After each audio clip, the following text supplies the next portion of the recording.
Sa timbang na mahigit 400 pounds o libra, nahihirapan na pong tumayo at kumilos ang isang babae, kaya dumulog siya sa GMA News and Public Affairs. Ang kanyang apila, matulungan sana siya na maibalik sa normal ang kanyang buhay. Nakatutok si Vicky Morales. Si Jenny, may malaki raw na problema. Hindi ko kasi mapigilan, hindi kumain. Lagi akong gutom, nararamdaman ko laging gutom yung sikmura ko.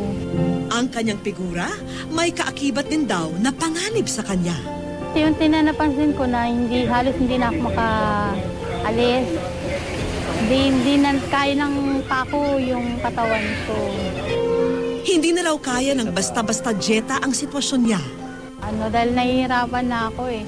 Sabi ko, sige, kahit na anong surgeon dyan, sabi ko, kakayanin ko kung yun lang ang paraan. Sabi ko gano'n, dahil kesa hirap na hirap ako.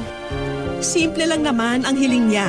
Ang mabalik sa normal sana ang buhay niya. Sige na nga, gaano ka excited? From 1 to 10? 10. 10?